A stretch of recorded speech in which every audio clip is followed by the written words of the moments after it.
Hi there everybody, Ollie here, aka Secret Numbers here, with another episode of Magic Duels. So we're back with the green-red werewolf deck today, so we're going to carry on with the brewing. So I've made some changes to the deck.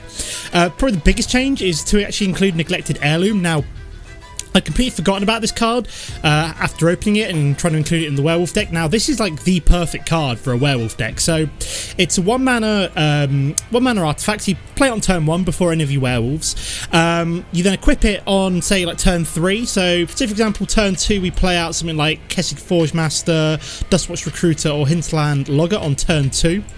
Play that out and play one of those out on turn 2. Turn 3 we equip Neglected Heirloom. They then flip. So the werewolf flips, the artifact flips into the Ashmouth Blade, where suddenly the creature has +3/+3 and first strike, which is bonkers. And then once it's flipped, it basically remains as the +3/+3 artifact within the equip 3 cost. So it's really cool to get one of these down fairly early on. Also, I've decided to reduce down some of the removal spells, such as Fiery Impulse and Twin Bolt, wherever that's gone. Yes, there's only 2 copies of each of them now. And we've actually included some more combat tricks. So I've got a couple of copies of Rush of Adrenaline, and I've also got some Rabid Bite, and I've also got some Wildsize. Now, reason being is that these are all, a couple of them are combat tricks and one of them is a removal spell, but all of them are instants or sorceries, which basically are able to then trigger Silverfur Partisan. So basically, this summons a 2/2 wolf creature whenever a instant or sorcery, one of our wolves becomes a target of an instant or sorcery. So basically, these combat tricks, so the Wildsize, Rabid Bite, and Rush of Adrenaline are all like instants and sorceries which have positive impacts on our werewolves but also trigger the Silverfur Partisan. So I thought they were very good inclusions.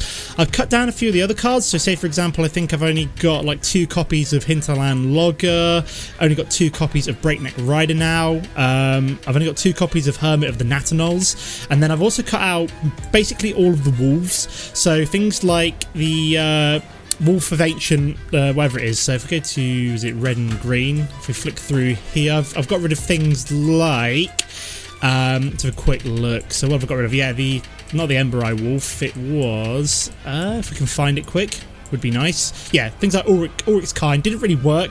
Like the 4 mana was never really that useful, we never really triggered enough. Really want to keep playing the werewolves. And also the, where's the other big wolf? It's like the 5 mana Mythic Wolf.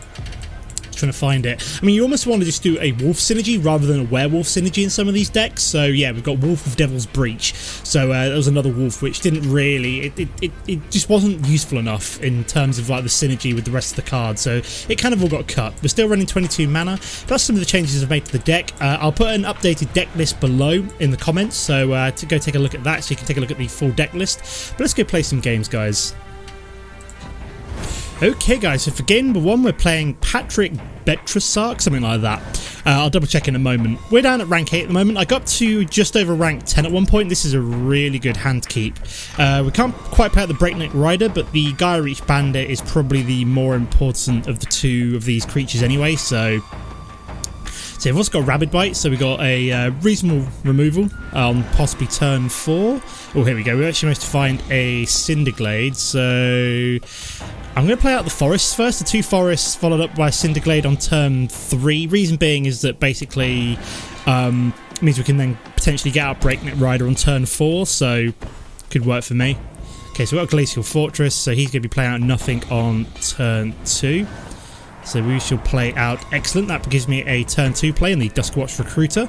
Thank you very much.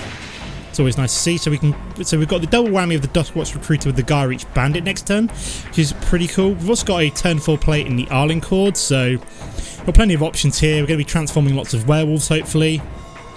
I'd like to see some more of my combat tricks or spells would be nice to draw into. I've got all the land I basically need, apart from maybe 1 more, but we're not really too worried about drawing that 5th mana for at least a few more turns. So okay, so that's pretty cool. So my Duskwatch Recruiter is actually going to flip this turn, which is sweet. Excellent. We've actually managed to find a Howlpack Resurgence as well. So we're going to drop the Geier Bandit, which I'm assuming he might counter here. Is that what he's left the mana open for? If so, it's not the end of the world. We've still got the Kraken Hole Howler here. Yeah, he's calculating dismissal my Geier Bandit, which is okay. We can survive with that. So we're just going to swing for 3 here. It's not the end of the world. I mean, it's a nice card to have, as it basically means that once it's flipped, all of our werewolves can automatically come in transformed. But if he wants to counter it, he's more than welcome to. So he's got nothing down at the moment. So we've got potentially either Howlpack Resurgence or Rush of Adrenaline to play here. I'm tempted to try and play in Howlpack Resurgence at some point, but I'm not in a hurry. I might play it on his off step. So I could try and play out Arlinn Kord, but at the same time, is it just going to get countered again? Yeah, we'll try it. Why not? We'll let him waste all his counters. Yeah, we'll let him waste a counter on a Planeswalker, knowing that our combat tricks are still in play. Yeah, he's going to counter it. Yeah, okay. Which is fine. We'll draw out all his counters now, so that when it actually comes down to the important combat tricks to actually push through some last remaining damage, we should be looking in a much better situation. Okay, so he's playing Oblivion Strike, so he's exiling my creature. So we'll play out the Breakneck Rider now, or Hero of the Natterknolls also works for me.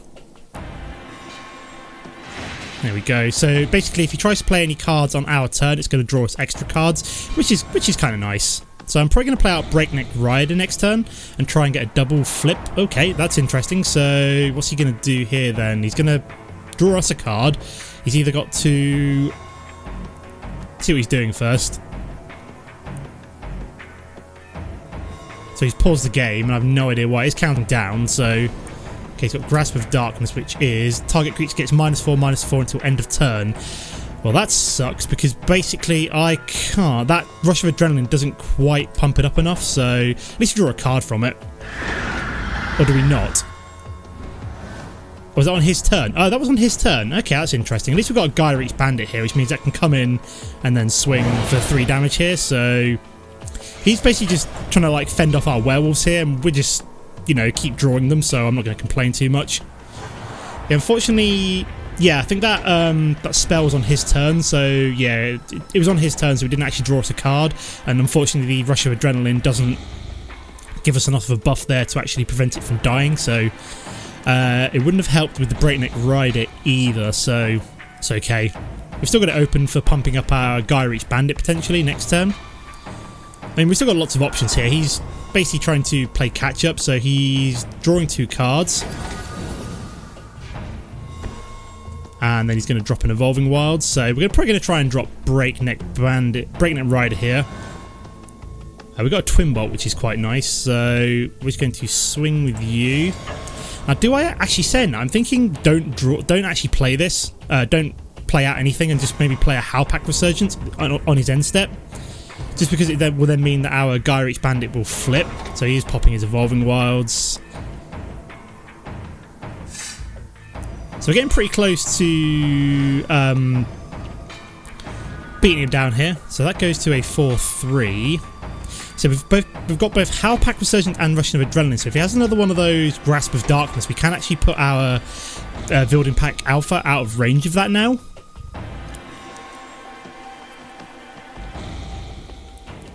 Let's see what he does. I want to play this one pre-combat on my turn, because it would then potentially give my Building Pack Alpha a boost, which is kind of cool. Because it'll flip, and then it'll get the bonus ability where attacking creatures control have +1/0 and have trample, which is awesome. Mostly for the +1/0, as Howlpack Resurgence already gives us trample. Just waiting to see what this guy is doing. He still has priority at the moment on his main phase. He's not played out in mana yet, so we can't do anything. Okay, so he's got part of the Water Veil, so he's basically going to take another turn. So he's going to draw another card to see what he can find. So we won't play out anything quite yet until we know what he's doing in terms of mana. I mean, I could have played out Howlpack Resurgence there when he was completely tapped down. Okay, so he's played out Oblivion, so we're just going to tap down, play out Howlpack Resurgence here. So you can't counter it, mate, because you've just played out your Oblivion Sower, and at the moment this is coming on top of the stack, so the mana won't come in first for you to then counter it, so you've got to let this resolve, mate. Okay, there we go. So I can potentially kill this next turn with a Rabid Bite and a Twin Bolt, and a Rush of Adrenaline, sorry, so that's pretty cool. Okay, so this comes into play. Okay, cool. We've got Timber Gorge, which gives us an extra mana. So how are we going to work this? So we've got 4 mana here. Can we kill it? So Rabid Bite. Ugh, can we not? Do we not have enough mana here? Let me try and add this up. So we're literally 1 mana short of being able to kill Oblivion Sower here. That's really frustrating. Will this help? Oops, a daisy. I accidentally cast that when I didn't mean to. Never mind. That's too late now. So we're just going to skip attack. Next turn we can use that trick to get rid of the Oblivion Sower, so we'll see how it goes. I mean, we've got 2 creatures down which can both do that. Yeah, basically we were 1 mana short of being able to do Rabid Bite, Twin Bolt and Rush of Adrenaline to get rid of the Oblivion Sower.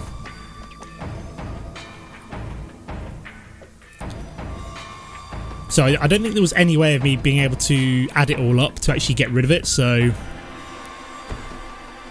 Okay, we got Obnixilis here, so basically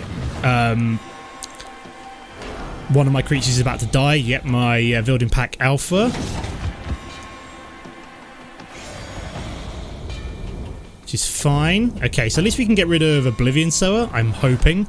Fingers crossed. Okay, that's cool. We've got Duskwatch Recruiter, so we've got another werewolf to come down, but first of all we're going to play Rush of Adrenaline. We have to play this first, pre-combat. If he's got some way of countering it, we can't do what we want to do. Now there's a reason I'm doing this pre-combat. If he counters that, we can't do what we want to do here. So we're going to Rabid Bite. So is he going to counter this one? Is the next question.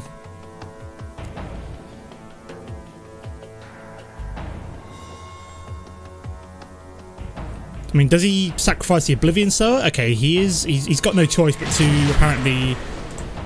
So I'm going to try and do this little trick. So okay. So he did have the ability to counter it. He was saving it up for the Scatter to the Winds. Okay, so I mean we're going to swing anyway here.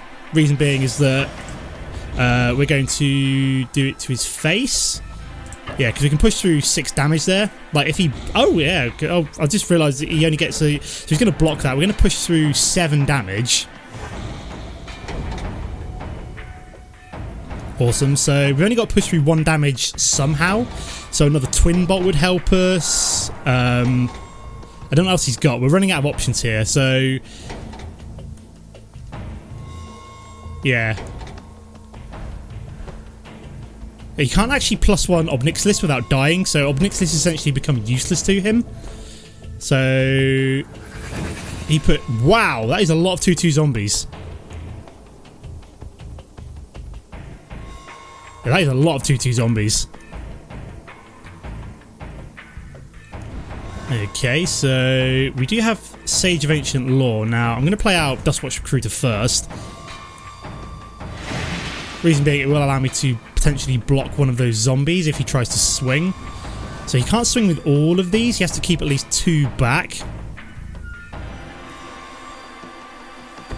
So what was it? Put 2/2 black zombie creature token on the battlefield. Each your instant sorcery cards in your graveyard. Okay, so he's also managed to find Gideon as well, so he can generate more tokens.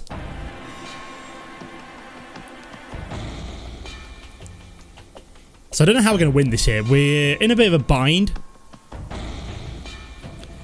I'm reluctant to use Duskwatch Recruiter's ability, because if we like look at the top 3 cards of our library and find out we've got a Twin Bolt sat on top, that could be really quite galling.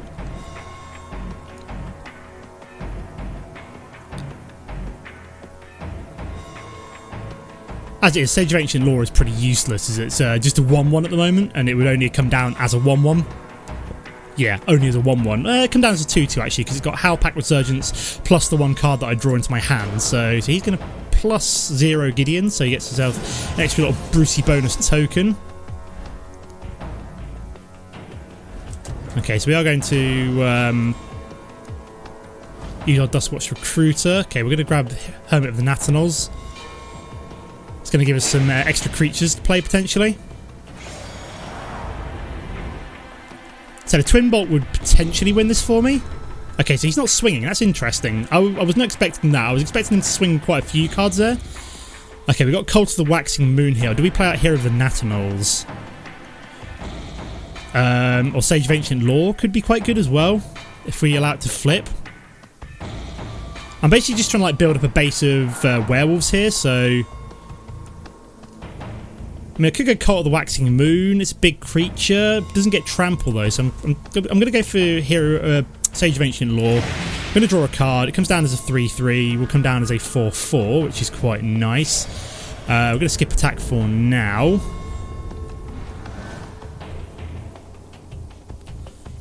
So yeah, at the moment we're just kind of like trying to build up a base. I'm tempted to play out Cult of the Waxing Moon next turn, just so we can start generating tokens every time our werewolves flip.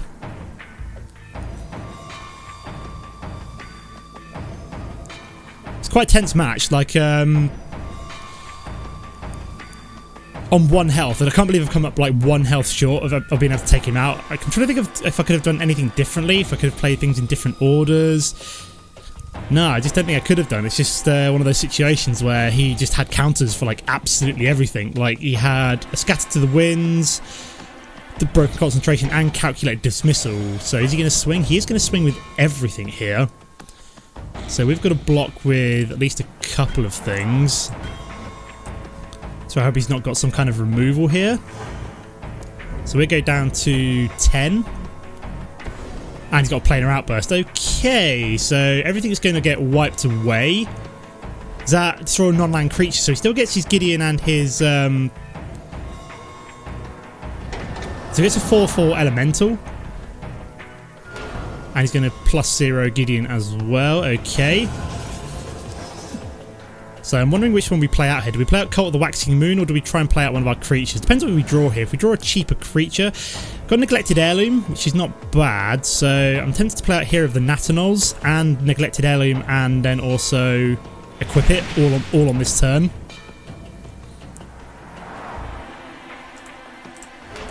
There we go. Gives us a blocker for the 4/5. We're just trying to hold out here. So he got rid of all of his zombies, which is quite nice for me, I suppose.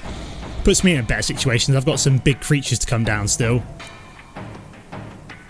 I mean, if he +1s Gideon, I'm going to take 7 damage, which he is. So if he swings with all of these, I'm going to block the forest. He's just going to swing with Gideon, so I'm going to take 5 damage here.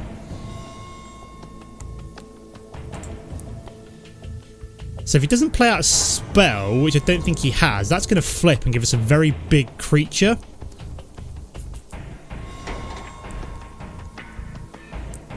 See what he does.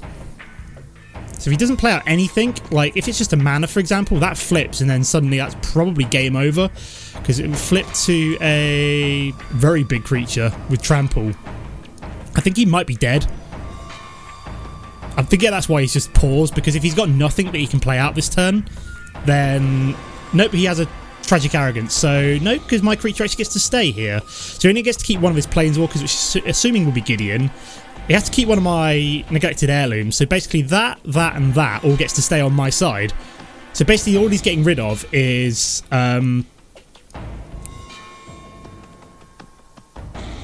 yeah, because Tragic Arrogance, I get to keep an artifact... Yeah, I get to keep essentially almost all of my board here. So... what are we going to do? I can't really swing. Reason being is that...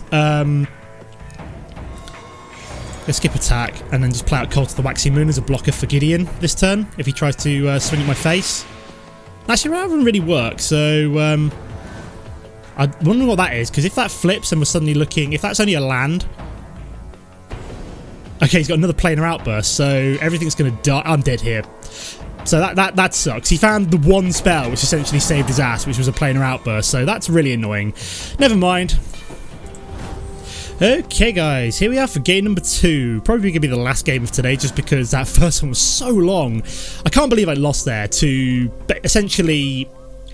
a clutch top deck. So I'm going to start off with the Cinder Glade here.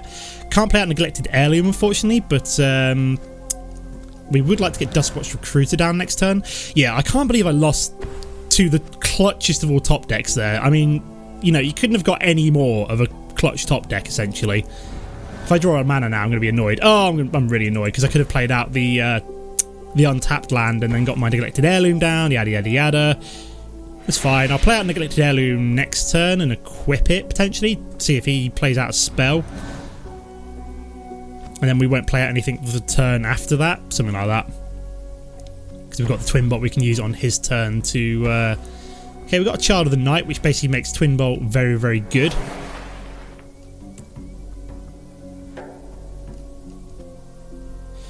So, we're going to play out the Mountain here. We do have Rabid Bite, which is saying that I'm going to equip a Neglected Heirloom now, and then use Rabid Bite to kill the Child of the Night. If we can do that. So, there we go. Because that way I can then play Twin... Because this is Sorcery, I have to play it on my turn.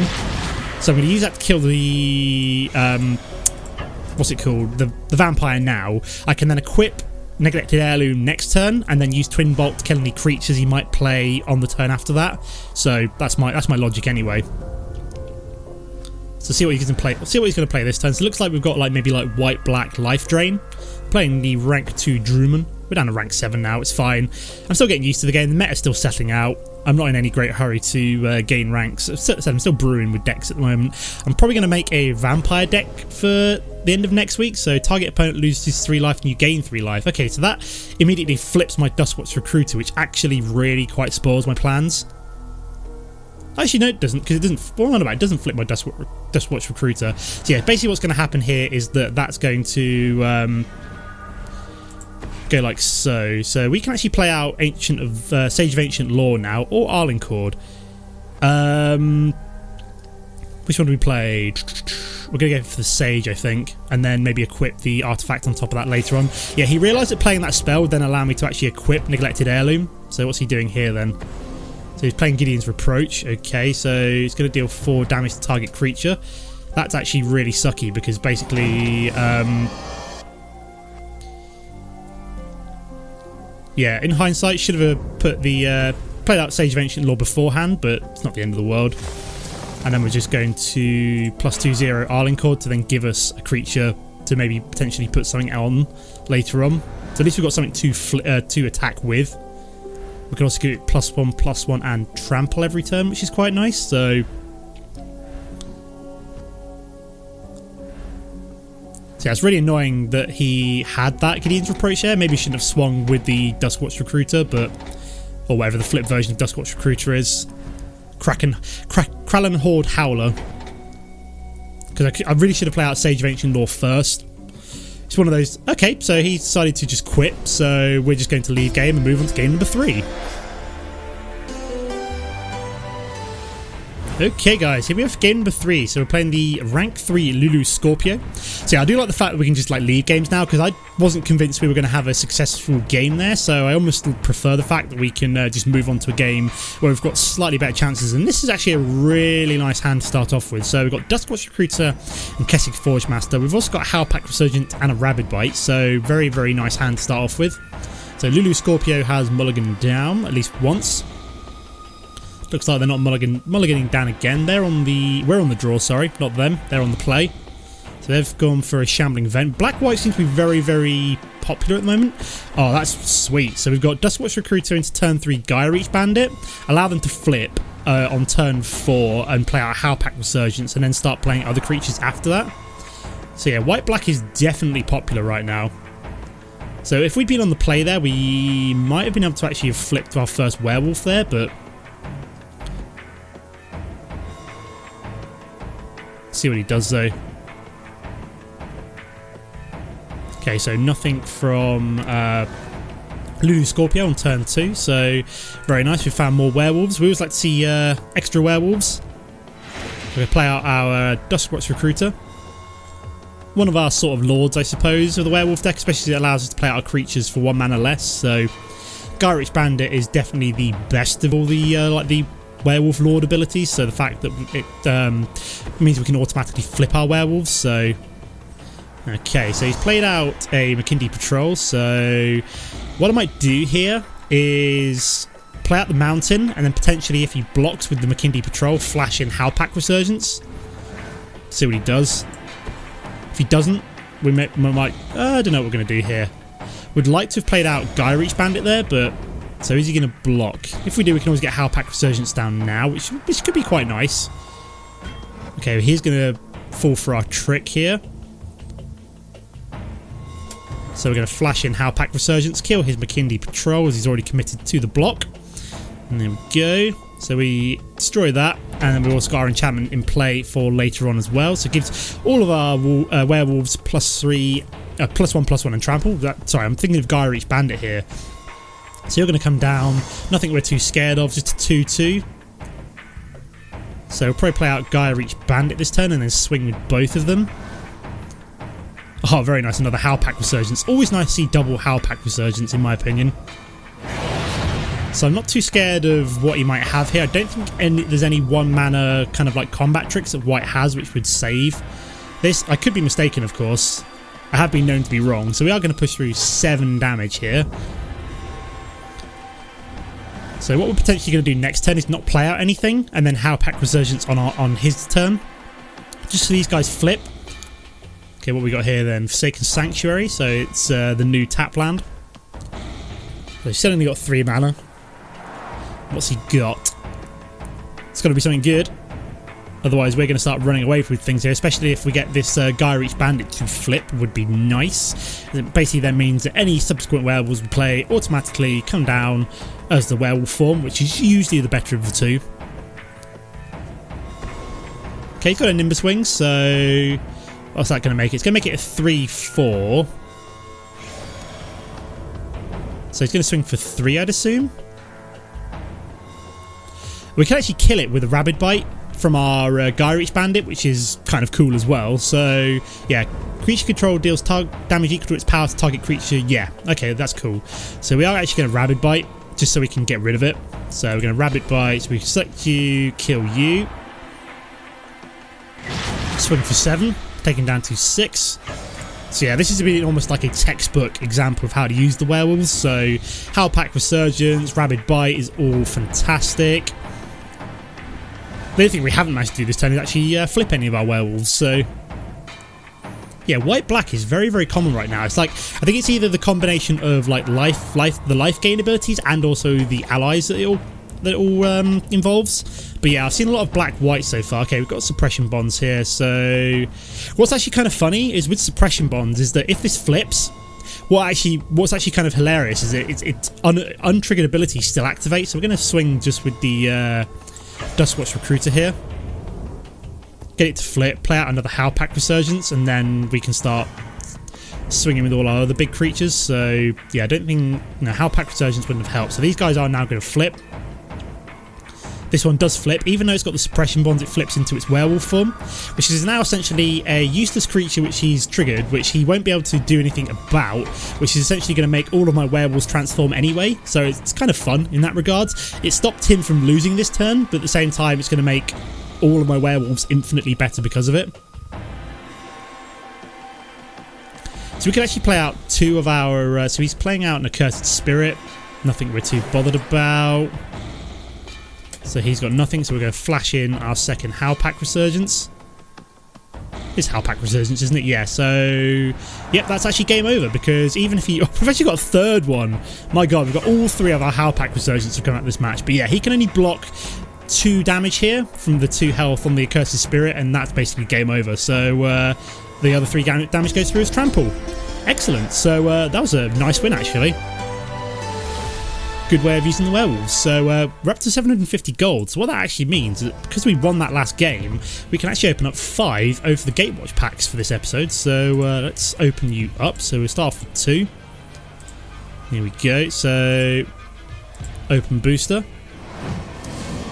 So what we managed to get, we got an Endbringer, so 5/5 Eldrazi with all its kind of fancy abilities. Allied Reinforcements, so good for token decks. Put 2/2/2 White Knight allied creature tokens onto the battlefield. Reaver Drone, Dazzling Reflection. You gain life equal to target creature's power. The next time that creature would deal damage this turn, prevent that damage. It's a nice card, especially dealing with like big what's the word I'm looking for? Big creatures. Tajaru Pathwarden, so a 5/4 Vigilance and Trample. It's okay, not the best though. Got Seer's Lantern, so add 1 colourless mana to your mana pool, so it's kind of a pseudo ramp card, especially for what's what I'm looking for? The colourless decks with the new Eldrazi that's been introduced. So what else are we gonna get?